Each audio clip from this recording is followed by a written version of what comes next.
Ficciones, por Jorge Luis Borges. Plan Uqbar Orbis Tertius. Debo la conjunción de un espejo y de una enciclopedia al descubrimiento de Uqbar. El espejo inquietaba al fondo de un corredor en una quinta de la calle Gaona, en Ramón Mejía. La enciclopedia falazmente se llama The Anglo-American Cyclopedia, New York, 1917, y es una reimpresión literal, pero también morosa, de la Enciclopedia Británica de 1902. El hecho se produjo hará unos 5 años. Bioy Casares había cenado conmigo esa noche y nos demoró una vasta polémica sobre la ejecución de una novela en primera persona, cuyo narrador omitiera o desfigurara los hechos e incurriera en diversas contradicciones, que permitieran a unos pocos lectores, a muy pocos lectores, la adivinación de una realidad atroz o banal. Desde el fondo remoto del corredor el espejo nos acechaba. Descubrimos, en la alta noche, ese descubrimiento es inevitable, que los espejos tienen algo monstruoso. Entonces Bioy Casares recordó que uno de los heresiarcas de Uqbar había declarado que los espejos y la cópula son abominables, porque multiplican el número de los hombres. Le pregunté el origen de esa memorable sentencia y me contestó que The Anglo-American Cyclopedia la registraba en su artículo sobre Uqbar. La quinta que habíamos alquilado amueblada poseía un ejemplar de esa obra. En las últimas páginas del volumen 46 dimos con un artículo sobre Uppsala. En las primeras del 48, 47, con uno sobre Ural-Altaic Languages, pero ni una palabra sobre Uqbar. Bioy, un poco azorado, interrogó los tomos del índice. Agotó en vano todas las lecciones imaginables. Uqbar, Uqbar, Okbar, Oukbar. Antes de irse, me dijo que era una región del Irak o del Asia Menor. Confieso que asentí con alguna incomodidad. Conjeturé que ese país indocumentado y ese heresiarca anónimo eran una ficción improvisada por la modestia de Bioy para justificar una frase. El examen estéril de uno de los atlas de Justus Perces fortaleció mi duda. Al día siguiente, Bioy me llamó desde Buenos Aires. Me dijo que tenía a la vista el artículo sobre Uqbar en el volumen 26 de la enciclopedia. No constaba el nombre del heresiarca, pero sí la noticia de su doctrina, formulada en palabras casi idénticas a las repetidas por él, aunque tal vez literariamente inferiores. Él había recordado: "Copulation and mirrors are abominable". El texto de la enciclopedia decía: para uno de esos gnósticos, el visible universo era una ilusión, o más precisamente un sofisma. Los espejos y la paternidad son abominables. Mirrors and fatherhood are hateful, porque lo multiplican y lo divulgan. Le dije sin faltar a la verdad que me gustaría ver ese artículo. A los pocos días lo trajo, lo cual me sorprendió porque los escrupulosos índices cartográficos de la Erdkunde der Ritter ignoraban con plenitud el nombre de Uqbar. El volumen que trajo Bioy era efectivamente el 26 de la Anglo-American Cyclopedia. En la falsa carátula y en el lomo, la indicación alfabética, Tor Ups, era la de nuestro ejemplar, pero en vez de 917 páginas constaba de 921. Esas 4 páginas adicionales comprendían el artículo sobre Uqbar, no previsto, como habrá advertido el lector, por la indicación alfabética. Comprobamos después que no hay otra diferencia entre los volúmenes. Los dos, según creo haber indicado, son reimpresiones de la 10ª Enciclopedia Británica. Bioy había adquirido su ejemplar en uno de tantos remates. Leímos con algún cuidado el artículo. El pasaje recordado por Bioy era tal vez el único sorprendente. El resto parecía muy verosímil, muy ajustado al tono general de la obra, y, como es natural, un poco aburrido. Releyéndolo, descubrimos bajo su rigurosa escritura una fundamental vaguedad. De los 14 nombres que figuraban en la parte geográfica, solo reconocimos 3, Yorasán, Armenia y Erzurum, interpolados en el texto de un modo ambiguo. De los nombres históricos, uno solo, el impostor Esmerdis el mago, invocado más bien como una metáfora. La nota parecía precisar las fronteras de Uqbar, pero sus nebulosos puntos de referencia eran ríos y cráteres y cadenas de esa misma región. Leímos, verbigracia, que las tierras bajas de Chay Yaldun y el delta del Axa definen la frontera del sur, y que en las islas de esa delta procrean los caballos salvajes. Eso al principio de la página 918. En la sección histórica, página 920, supimos que a raíz de las persecuciones religiosas del siglo XIII, los ortodoxos buscaron amparo en las islas, donde perduran todavía sus obeliscos y donde no es raro exhumar sus espejos de piedra. La sección idioma y literatura era breve. Un solo rasgo memorable. Anotaba que la literatura de Ubar era de carácter fantástico y que sus epopeyas y sus leyendas no se referían jamás a la realidad, sino a las dos regiones imaginarias de Mleinas y de Tlön. La bibliografía enumeraba 4 volúmenes que no hemos encontrado hasta ahora, aunque el tercero, Silas Aslam, History of the Land Called Akbar, 1874, figura en los catálogos de librería de Bernard's Quaritch. El primero, Lesber and Lessenwerte Bemerkungen über das Land Akbar in Kleinasien, data de 1641 y es obra de Johannes Valentinus Andrea. El hecho es significativo. Un par de años después di con ese nombre en las inesperadas páginas de The Quincy Writings, 13º volumen, y supe que era el de un teólogo alemán que a principios del siglo XVII describió la imaginaria comunidad de la Rosa Cruz, que otros luego fundaron a imitación de lo prefigurado por él. Esa noche visitamos la Biblioteca Nacional. En vano fatigamos atlas, catálogos, anuarios de sociedades geográficas, memorias de viajeros e historiadores. Nadie había estado nunca en Ukbar. El índice general de la enciclopedia de Bioy tampoco registraba ese nombre. Al día siguiente, Carlos Mastronardi, a quien yo había referido el asunto, advirtió en una librería de Corrientes y Talcahuano los negros y dorados lomos de la Anglo-American Encyclopedia. Entró e interrogó el volumen 26. Naturalmente, no dio con el menor indicio de Ukbar. Algún recuerdo limitado y menguante de Herbert Ash, ingeniero de los ferrocarriles del sur, persiste en el hotel de Adrogué, entre las efusivas madreselvas y en el fondo ilusorio de los espejos. En vida padeció de irrealidad, como tantos ingleses. Muerto no es siquiera el fantasma que ya era entonces. Era alto y desganado, y su cansada barba rectangular había sido roja. Entiendo que era viudo, sin hijos. Cada tantos años iba a Inglaterra.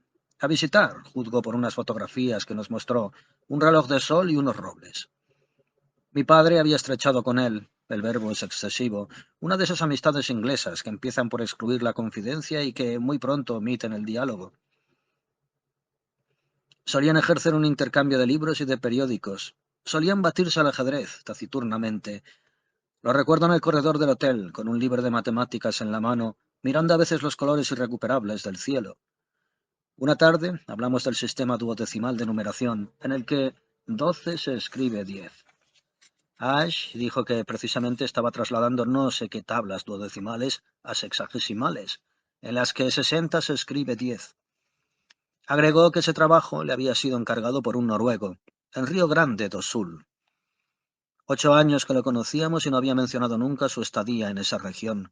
Hablamos de vida pastoril, de capangas, de la etimología brasilera de la palabra gaucho, que algunos viejos orientales todavía pronuncian gaucho, y nada más se dijo, Dios me perdone, de funciones duodecimales. En septiembre de 1937, no estábamos nosotros en el hotel, Herbert Ash murió de la rotura de un aneurisma. Días antes había recibido del Brasil un paquete sellado y certificado. Era un libro en octavo mayor. Ash lo dejó en el bar, donde meses después lo encontré. Me puse a hojearlo y sentí un vértigo asombrado y ligero que no describiré, porque esta no es la historia de mis emociones, sino de Ukbar, Itlön y Orbis Tertius. En una noche del Islam, que se llama la noche de las noches, se abren de par en par las secretas puertas del cielo y es más dulce el agua en los cántaros. Si esas puertas abrieran, no sentiría lo que en esa tarde sentí. El libro estaba redactado en inglés y lo integraban 1001 páginas. En el amarillo lomo de cuero, leí estas curiosas palabras que la falsa carátula repetía. A First Encyclopedia of Tlön, Volume 11, Higher to Younger. No había indicación de fecha ni de lugar. En la primera página y en una hoja de papel de seda que cubría una de las láminas en colores, había estampado un óvalo azul con esta inscripción. Orbis Tertius. Hacía 2 años que yo había descubierto en un tomo de cierta enciclopedia pirática una somera descripción de un falso país. Ahora me deparaba el azar, algo más precioso y más arduo.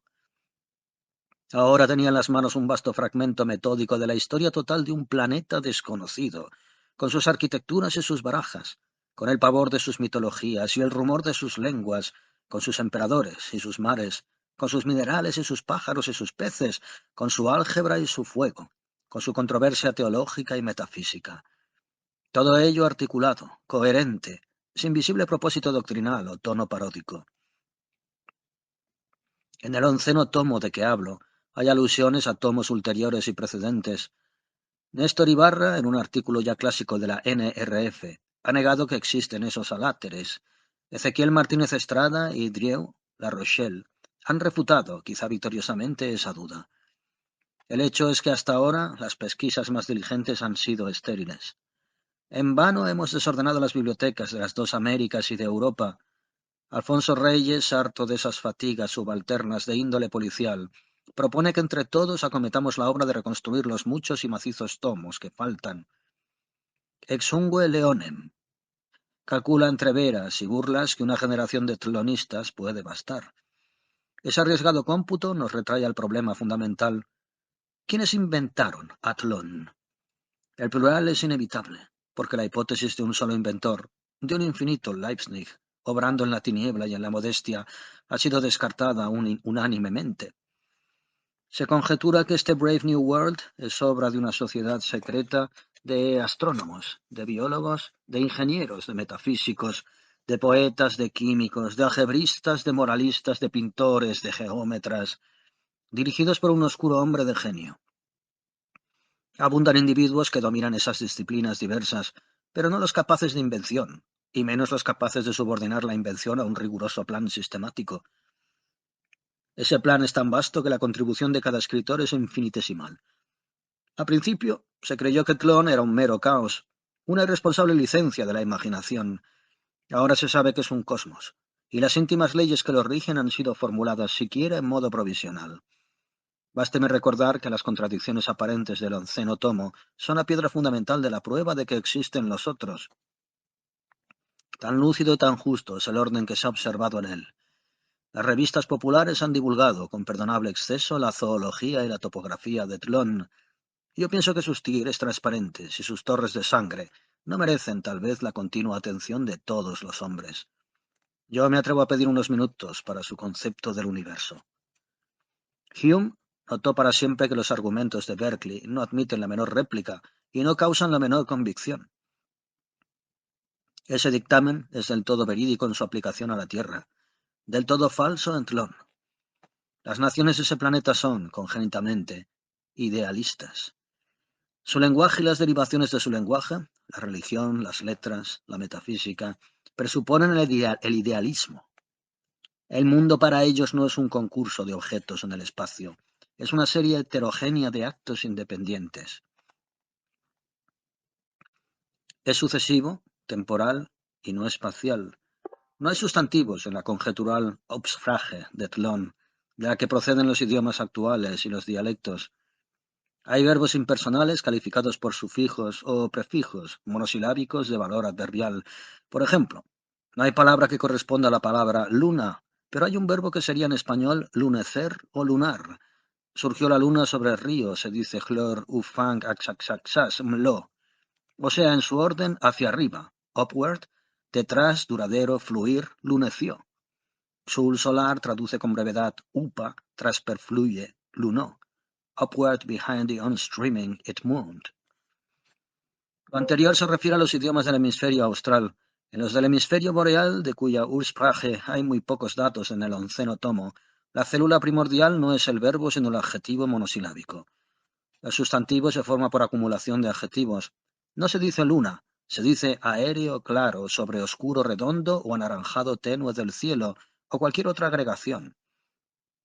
En el caso elegido, la masa de adjetivos corresponde a un objeto real. El hecho es puramente fortuito.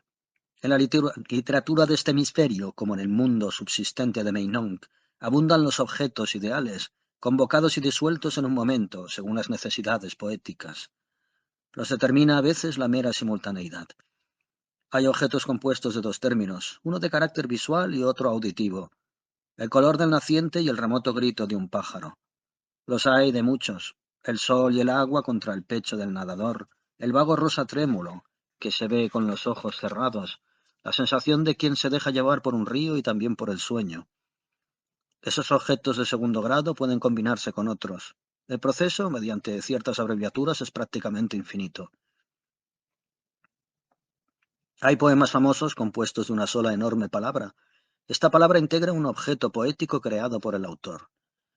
El hecho de que nadie crea en la realidad de los sustantivos hace, paradójicamente, que sea interminable su número. Los idiomas del hemisferio boreal de Tlön poseen todos los nombres de las lenguas indoeuropeas y otros muchos más. No es exagerado afirmar que la cultura clásica de Tlön comprende una sola disciplina, la psicología. Las otras están subordinadas a ella. He dicho que los hombres de ese planeta conciben el universo como una serie de procesos mentales que no se desenvuelven en el espacio sino de modo sucesivo en el tiempo. Spinoza atribuye a su inagotable divinidad los atributos de la extensión y del pensamiento. Nadie comprendería en Tlön la yuxtaposición del primero, que solo es típico de ciertos estados, y del segundo, que es un sinónimo perfecto del cosmos. Dicho sea con otras palabras, no conciben que lo espacial perdure en el tiempo. La percepción de una humareda en el horizonte y después del campo incendiado y después del cigarro a medio apagar que produjo la quemazón es considerado un ejemplo de asociación de ideas. Este monismo o idealismo total invalida la ciencia. Explicar o juzgar un hecho es unirlo a otro. Esa vinculación en Tlön es un estado posterior del sujeto que no puede afectar o iluminar el estado anterior. Todo estado mental es irreductible. El mero hecho de nombrarlo, id est, de clasificarlo, importa un falseo. De ello, cabría deducir que no hay ciencias et Tlön, ni siquiera razonamientos. La paradójica verdad es que existen en casi innumerable número. Con las filosofías acontece lo que acontece con los sustantivos en el hemisferio boreal. El hecho de que toda filosofía sea de antemano un juego dialéctico, una philosophie des alls op, ha contribuido a multiplicarlas. Abundan los sistemas increíbles, pero de arquitectura agradable o de tipo sensacional. Los metafísicos de Tlön no buscan la verdad, ni siquiera la verosimilitud, buscan el asombro. Juzgan que la metafísica es una rama de la literatura fantástica. Saben que un sistema no es otra cosa que la subordinación de todos los aspectos del universo a uno cualquiera de ellos.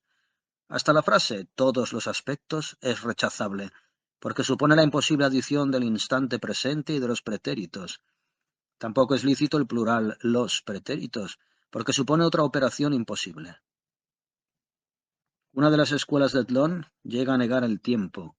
Razona que el presente es indefinido, que el futuro no tiene realidad, sino como esperanza presente, que el pasado no tiene realidad sino como recuerdo presente.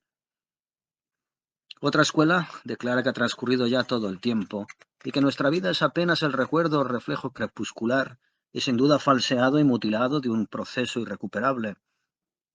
Otra que la historia del universo, y en ellas nuestras vidas y el más tenue detalle de nuestras vidas, es la escritura que produce un Dios subalterno para entenderse con un demonio. Otra que el universo es comparable a esas criptografías en las que no valen todos los símbolos y que solo es verdad lo que sucede cada 300 noches. Otra que mientras dormimos aquí estamos despiertos en otro lado y que así cada hombre es dos hombres. Entre las doctrinas de Tlön, ninguna ha merecido tanto escándalo como el materialismo. Algunos pensadores lo han formulado, con menos claridad que fervor, como quien adelanta una paradoja. Para facilitar el entendimiento de esa tesis inconcebible, un heresiarca del siglo XI ideó el sofisma de las 9 monedas de cobre, cuyo renombre escandaloso equivale en Tlön al de las aporías eleáticas. De ese razonamiento, es precioso. Hay muchas versiones, que varían el número de monedas y el número de hallazgos. He aquí la más común. El martes, X, atraviesa un camino desierto y pierde 9 monedas de cobre. El jueves, encuentra en el camino 4 monedas, algo herrumbradas por la lluvia del miércoles. El viernes Z descubre 3 monedas en el camino. El viernes de mañana X encuentra 2 monedas en el corredor de su casa. El heresiarca quería deducir de esa historia la realidad id est, la continuidad de las 9 monedas recuperadas. Es absurdo, afirmaba, imaginar que 4 de las monedas no han existido entre el martes y el jueves, 3 entre el martes y la tarde del viernes, 2 entre el martes y la madrugada del viernes. Es lógico pensar que han existido, siquiera de algún modo secreto, de comprensión vedada a los hombres en todos los momentos de esos tres plazos. El lenguaje de Tlön se resistía a formular esa paradoja. Los más no la entendieron. Los defensores del sentido común se limitaron al principio a negar la veracidad de la anécdota. Repitieron que era una falacia verbal, basada en el empleo temerario de dos voces neológicas, no autorizadas por el uso y ajenas a todo pensamiento severo. Los verbos encontrar y perder, que comportan una petición de principio porque presuponen la identidad de las 9 primeras monedas y de las últimas. Recordaron que todo sustantivo, hombre, moneda, jueves, miércoles, lluvia, solo tiene un valor metafórico.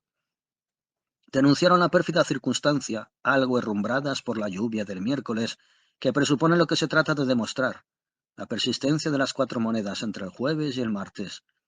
Explicaron que una cosa es igualdad y otra identidad, y formularon una especie de reductio ad absurdum, o sea, el caso hipotético de 9 hombres que en 9 sucesivas noches padecen un vivo dolor. ¿No sería ridículo, interrogaron, pretender que ese dolor es el mismo? Dijeron que al heresiarca no lo movía sino el blasfematorio propósito de atribuir la divina categoría de ser a unas simples monedas, y que a veces negaba la pluralidad y otras no. Argumentaron si la igualdad comporta la identidad. Habría que admitir asimismo que las 9 monedas son una sola. Increíblemente esas refutaciones no resultaron definitivas. A los 100 años de enunciado el problema, un pensador no menos brillante que el heresiarca, pero de tradición ortodoxa, formuló una hipótesis muy audaz. Esa conjetura feliz afirma que hay un solo sujeto, que ese sujeto indivisible es cada uno de los seres del universo, y que estos son los órganos y máscaras de la divinidad. X es Y y es Z. Z descubre 3 monedas porque recuerda que se le perdieron a X. X encuentra 2 en el corredor porque recuerda que han sido recuperadas las otras. El 11º tomo deja entender que 3 razones capitales determinaron la victoria total de ese panteísmo idealista. La primera, el repudio del solipsismo. La segunda, la posibilidad de conservar la base psicológica de las ciencias. La tercera, la posibilidad de conservar el culto de los dioses.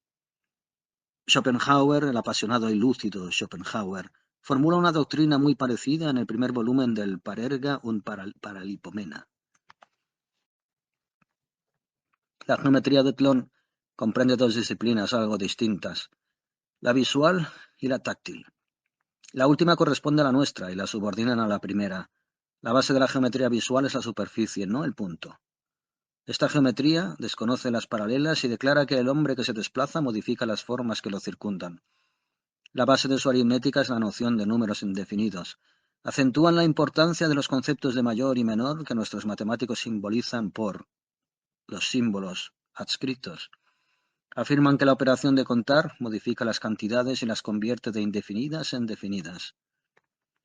El hecho de que varios individuos que cuentan una misma cantidad logran un resultado igual es para los psicólogos un ejemplo de asociación de ideas o de buen ejercicio de la memoria.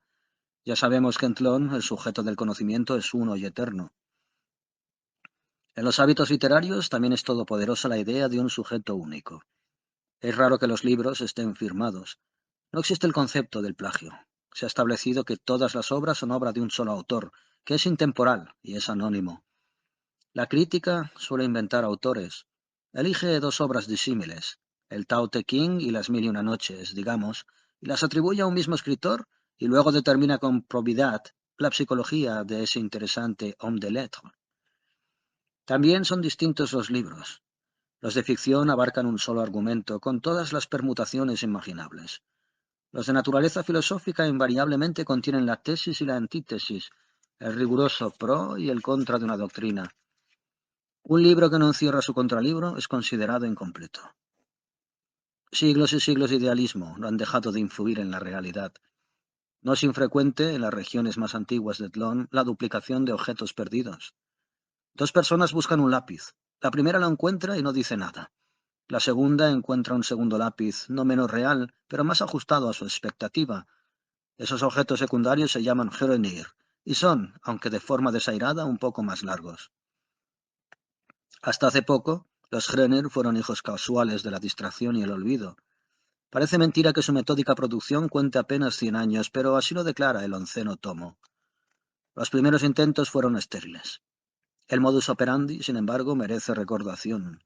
El director de una de las cárceles del estado comunicó a los presos que en el antiguo lecho de un río había ciertos sepulcros y prometió la libertad a quienes trajeran un hallazgo importante.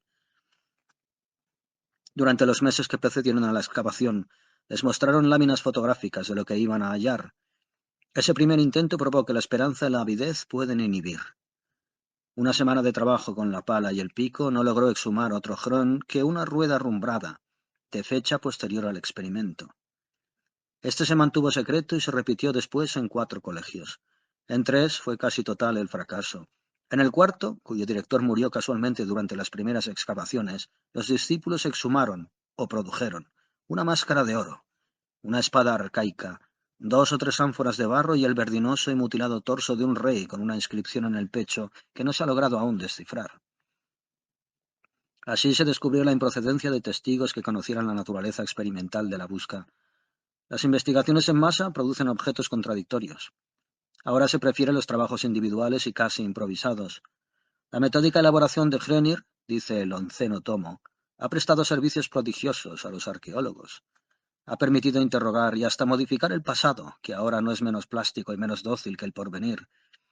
Hecho curioso, los Hrönir de segundo y de tercer grado, los Hrönir derivados de otro Hrön, los Hrönir derivados del Hrön de un Hrön, exageran las aberraciones del inicial. Los del quinto son casi uniformes. Los de noveno se confunden con los de segundo. En los de undécimo hay una pureza de líneas que los originales no tienen.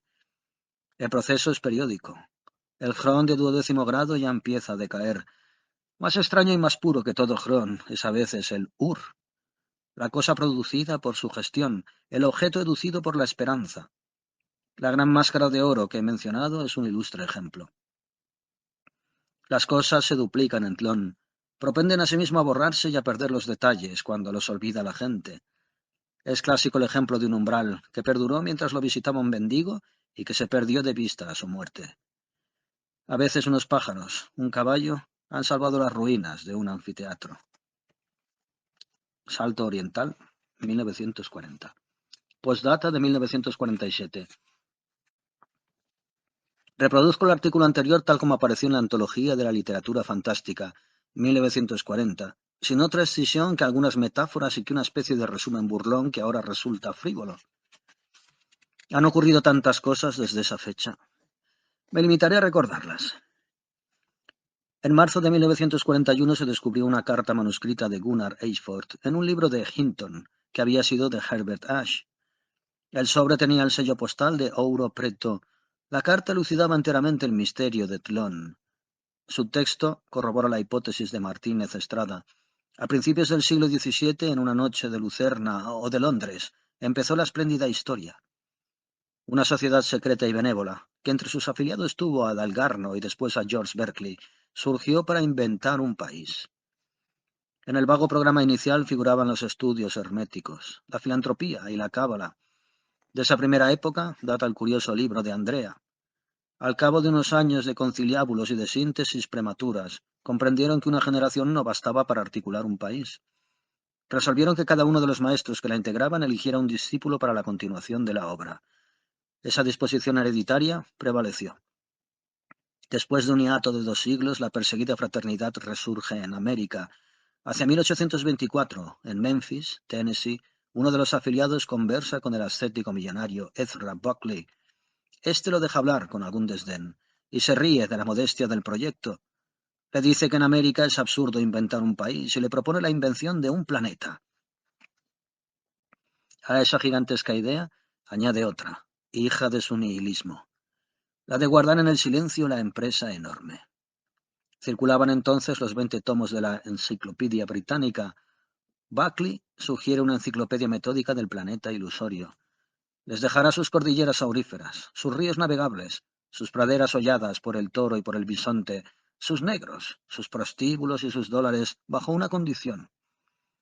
La obra no pactará con el impostor Jesucristo. Buckley descree de Dios, pero quiere demostrar al Dios no existente que los hombres mortales son capaces de concebir un mundo. Buckley es envenenado en Baton Rouge en 1828. En 1914 la sociedad remite a sus colaboradores, que son 300, el volumen final de la primera enciclopedia de Tlön. La edición es secreta. Los 40 volúmenes que comprende, la obra más vasta que han acometido los hombres, serían la base de otra más minuciosa, redactada no ya en inglés, sino en algunas de las lenguas de Tlön.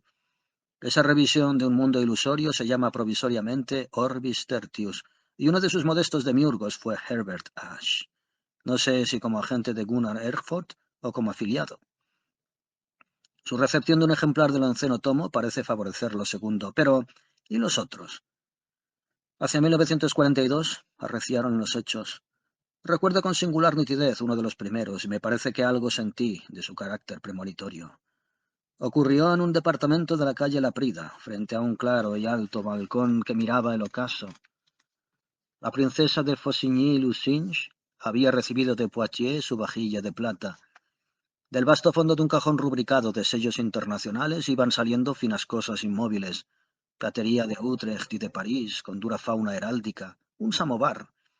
Entre ellas, con un perceptible y tenue temblor de pájaro dormido, latía misteriosamente una brújula. La princesa no la reconoció. La aguja azul anhelaba el norte magnético. La caja de metal era cóncava. Las letras de la esfera correspondían a uno de los alfabetos de Tlön. Tal fue la primera intrusión del mundo fantástico en el mundo real. Un azar que me inquieta hizo que yo también fuera testigo de la segunda. Ocurrió unos meses después, en la pulpería de un brasilero, en la Cuchilla Negra. Amorim y yo regresábamos de Santa Ana. Una creciente del río Tacuarembó nos obligó a probar y a sobrellevar esa rudimentaria hospitalidad. El pulpero nos acomodó unos catres crujientes en una pieza grande, entorpecida de barriles y cueros. Nos acostamos, pero no nos dejó dormir hasta el alba la borrachera de un vecino invisible que alternaba denuestos inextricables con rachas de milongas, más bien con rachas de una sola milonga. Como es de suponer, atribuimos a la fogosa caña del patrón ese griterío insistente. A la madrugada, el hombre estaba muerto en el corredor. La aspereza de la voz nos había engañado. Era un muchacho joven. En el delirio se le habían caído del tirador unas cuantas monedas y un cono de metal reluciente del diámetro de un dado.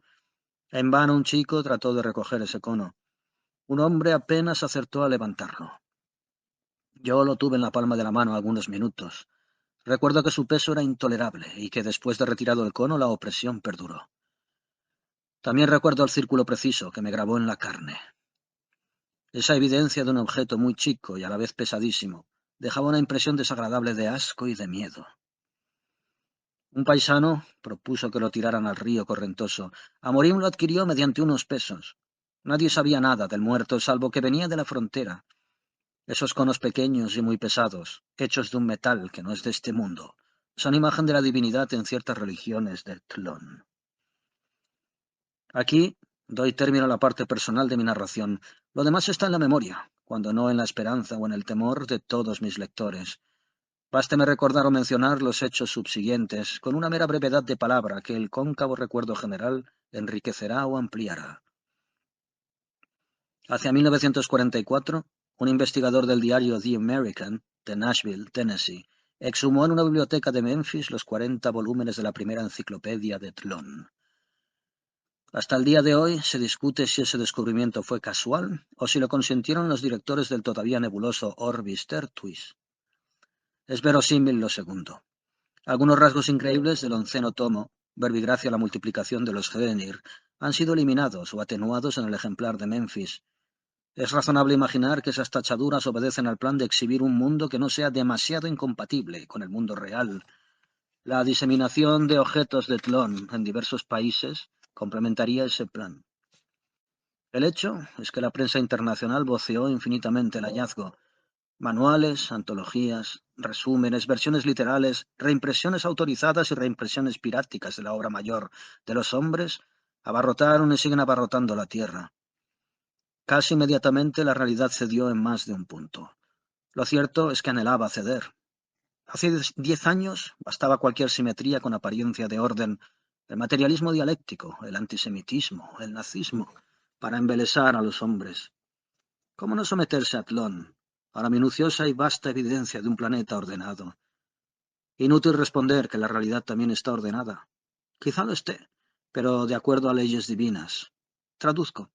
A leyes inhumanas que no acabamos nunca de percibir. Tlön será un laberinto, pero es un laberinto urdido por hombres, un laberinto destinado a que lo descifren los hombres. El contacto y el hábito de Tlön ha desintegrado este mundo. Encantada por su rigor, la humanidad olvida y torna a olvidar que es un rigor de ajedrecistas, no de ángeles. Ya ha penetrado en las escuelas el conjetural idioma primitivo de Tlön. Ya la enseñanza de su historia armoniosa y llena de episodios conmovedores ha obliterado a la que presidió mi niñez. Ya en las memorias un pasado ficticio ocupa el sitio de otro, del que nada sabemos con certidumbre, ni siquiera que es falso. Han sido reformadas la numismática, la farmacología y la arqueología. Entiendo que la biología y las matemáticas aguardan también su avatar. Una dispersa dinastía de solitarios ha cambiado la faz del mundo. Su tarea prosigue. Si nuestras previsiones no erran, de aquí a 100 años alguien descubrirá los 100 tomos de la segunda enciclopedia de Tlön. Entonces desaparecerán del planeta el inglés y el francés y el mero español. El mundo será Tlön. Yo no hago caso. Yo sigo revisando en los quietos días del hotel de Adrogué una indecisa traducción quevediana, que no pienso dar a la imprenta, del Urnt Burial de Brown.